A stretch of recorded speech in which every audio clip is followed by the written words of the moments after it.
Are there any subtypes of eclipses? Yes, there are subtypes: lunar eclipse and the solar eclipse. Here is more about them. Each object casts two types of shadow: one dark, distinct shadow called as umbra, and the other little faint, distorted, lighter shadow known as penumbra.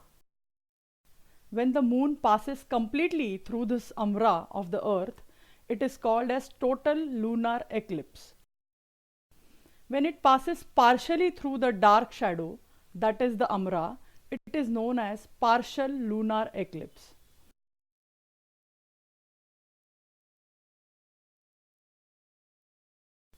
But sometimes the moon goes only through the penumbra.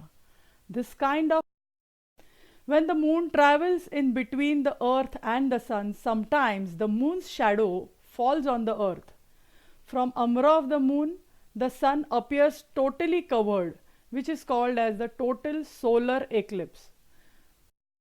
From penumbra of the moon, the sun appears partially covered, and it is called as partial solar eclipse. But the earth's orbit around the sun and the moon's orbit around the earth are not circular, they are elliptical.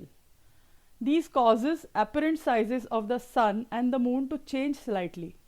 When the earth comes close to the sun in its orbit, the sun appears little bigger, and when the earth is at farther point, the sun appears smaller. Similar thing happens with the moon also.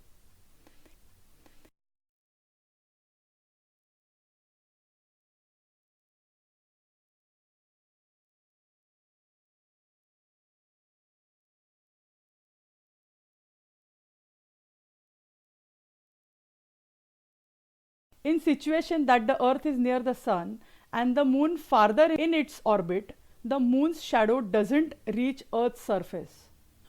Observer from the point exactly in front of this umbra sees the moon blocking only in the central part of the sun's disk. Edge of the sun is visible as a fiery ring. This ring-like appearance is called as the annular solar eclipse. Observer can see partial solar eclipse this time also from penumbra of the moon.